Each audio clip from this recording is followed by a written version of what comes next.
How much money do you need to go to Japan? Now, this is very heavily based on where you sleep, what you do, what you eat, and what you buy. So obviously, you're going to want to look up how much it costs for you to get there. So depending on where you live, flights vary day by day, month by month, throughout the year. Do you want to take like 3 planes and travel super long and save like a couple hundred, or do you want to pay 300-400 more and just take a direct flight? There's some factors to consider there. Now, where you sleep might not be as important to you than what you eat and what you buy.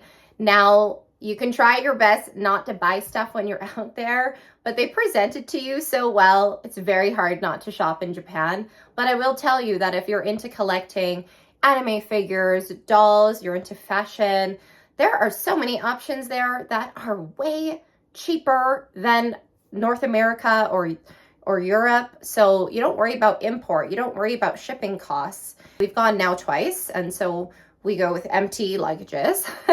You'll fill them up for sure. All of our meals, and we ate very well, were about 20 Canadian per person or less. And we ate at, the Rilakuma Tea House, the Cinema Roll Cafe. We had Kobe beef. We had some pretty tasty meals. We can get $1 onigiri at the local convenience stores, and it tastes good. So sometimes we'd have just like a light breakfast. Breakfast would be around 10 Canadian dollars. And then there are tons of different kinds of accommodation. We stayed last year at an Airbnb that was only like a 20-minute ride by train to Akihabara. And that Airbnb was less than 100 Canadian dollars. So that's even less in US. And it slept 4 comfortably. So I think traveling with 1 or 2 people is in your favor, because then you can kind of find these Airbnbs that sleep 3 to 4 or 1 to 2 and then split the cost. We've been able to find hotel rooms that we're very comfortable in under $150. We stayed at one hotel that was about 120 Canadian dollars. It was like an 8-minute walk from Akihabara. I'll put links in the description below to all of the places that I've stayed in Japan so far. Of course, prices fluctuate with Airbnbs and hotels. We were able to find some last-minute bookings for really cheap as well. Like we stayed at a 4 or 5-star hotel that's normally like $300 a night for $120 a night, and we booked that the day before. A little bit of a gamble. I do like having all of my accommodation sorted out before I go, but I've done it in Indonesia as well with Agoda and with Booking, where I did a last minute booking and got half the price or a fraction of the price on like a 4 or 5-star resort. Shopping, commuting, cities. Somebody the other day was like, oh, if I go to Japan, I just got to make sure that I do everything that I want to do. And I have to say, unless you're going for like 3 months or 6 months, there's so much to do out there, and there's so much to do and see in every single city. And there's so many really cool cities. Now, there is the JR Pass. A lot of people have talked about the JR Pass on the internet, and you can do it. You can get the JR Pass, and you can go to a different city every single day. But the JR Pass is pretty expensive. It was I looked, it was last like 500 US for the 7-day one. And now that JR Pass doesn't work on like the local trains and buses. It just works on like the bullet trains and like other JR lines.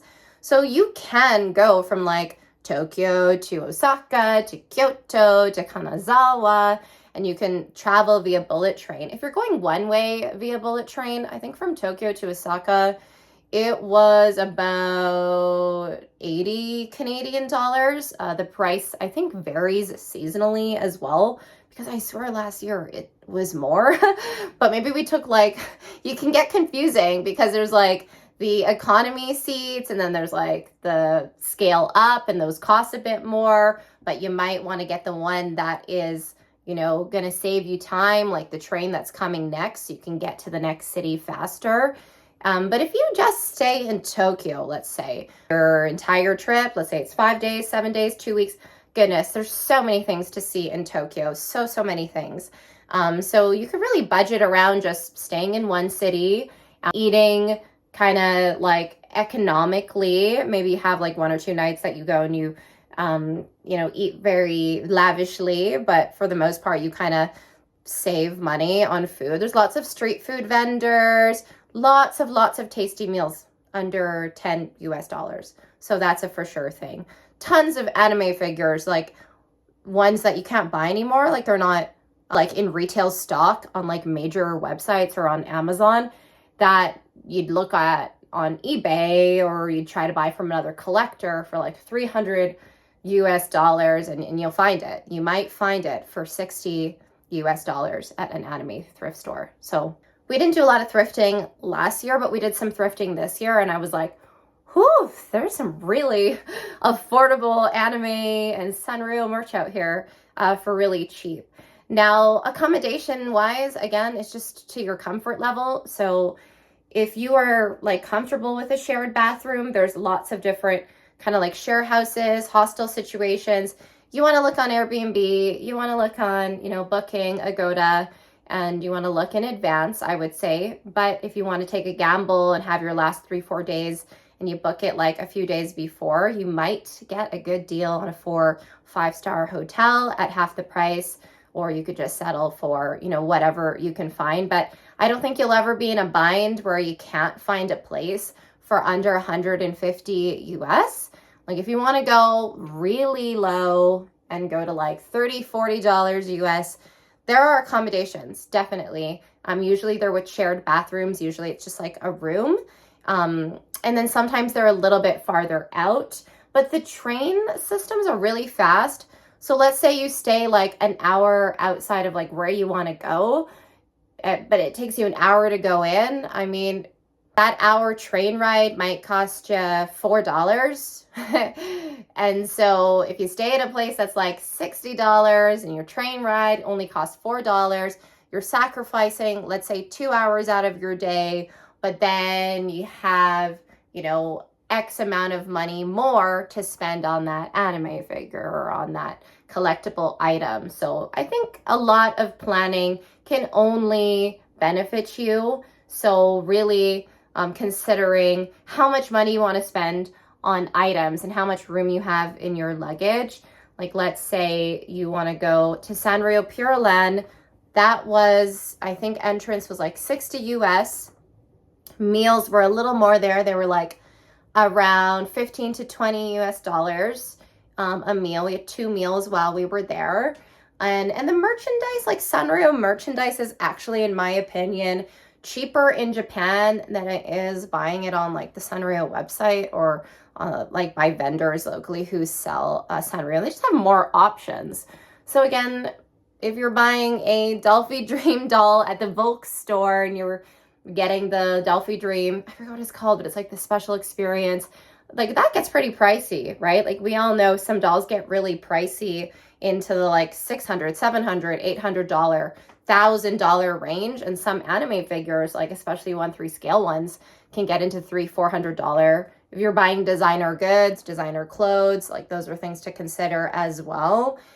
But if you want to take a lot of pictures, doll pictures, you want to get a few Set and Rio things, some doll clothing, eat light and have 1 or 2 nights where you eat like a big sushi meal. We had conveyor sushi and it was like $20 a person, and we had our fill of sashimi and sushi and all the things. And that was right in Akihabara. There's tons of options for affordable food. I will say that one more time. So I think that a lot of people are like, oh, Japan's so expensive, but it does get expensive when you're trying to hop cities. That's for sure, because then you're tacking on that bullet train cost, which could be like 60, 70 one way, or 100 or 120 one way.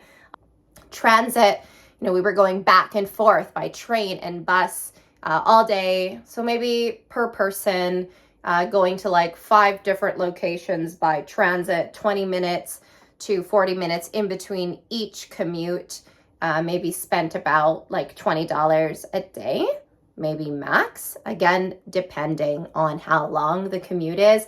If the commute is longer, it could be like $7 Canadian if it's like an hour and 20 minutes. If it's only like 10-minute train ride, it could be like $3. So those are things to consider as well.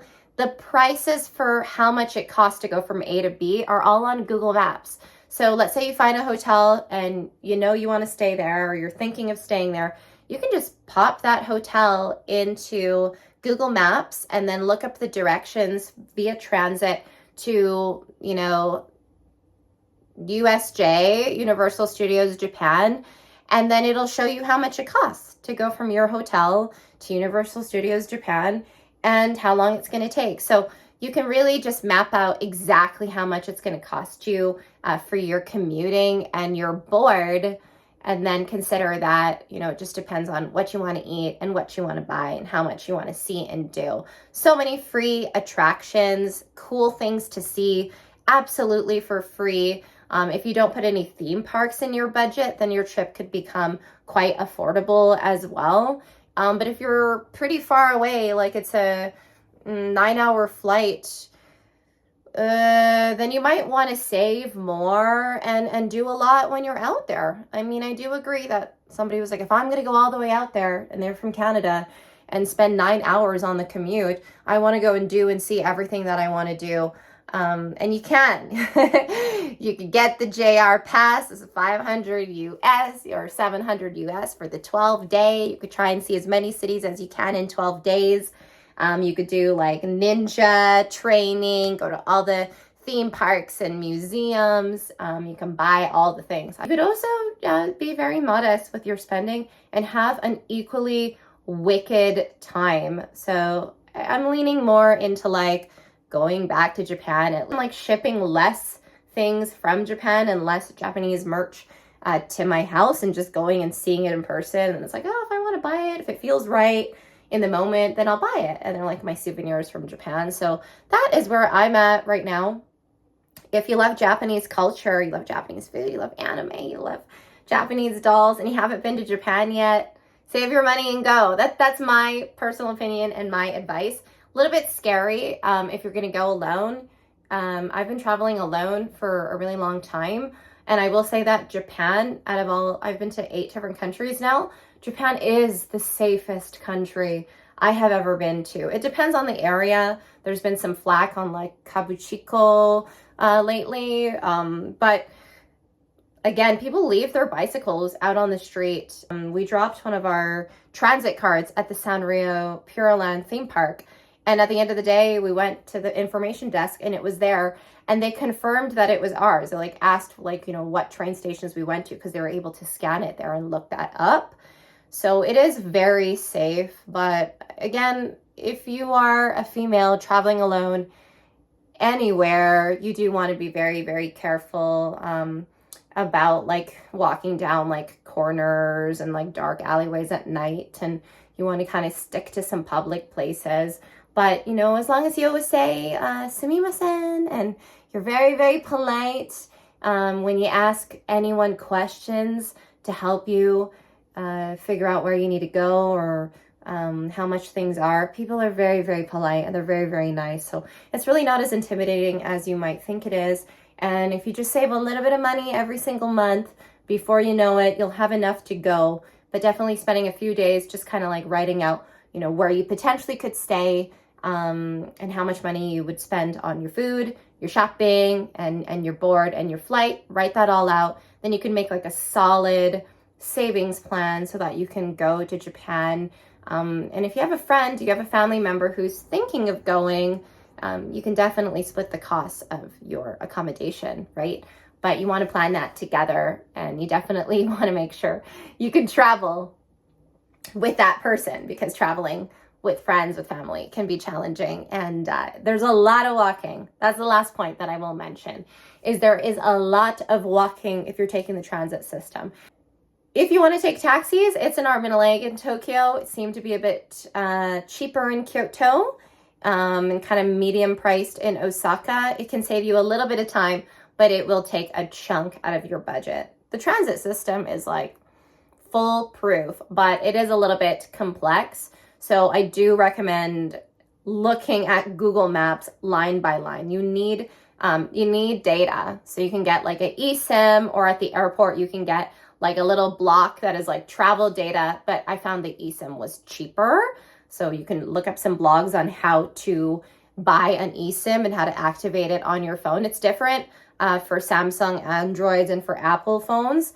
Sometimes it's like involved. There's a couple little things that you have to do, some troubleshooting, but we figured it out like just at the airport. So it was really easy. So yeah, that's pretty much everything that I have to say about spending money, like how much it costs to travel in Japan. I recently uploaded a short video about how to save time with transit cards and where to get them. So if you want to check that video out, it is linked in the description below, as well as the full itinerary of my most recent trip and how much things costed this year, last year, all accommodations. Everything is in the description below. So I would totally appreciate it if you left a comment and engaged with this video. It helps the channel so much. If you've already been here, you freaking rock. Thank you so much. And if you're new here and you got all the way to the end, congratulations. Hit that subscribe button. I want to chat with you about my variety content on here. Hope to see you in the next video. Have a great day.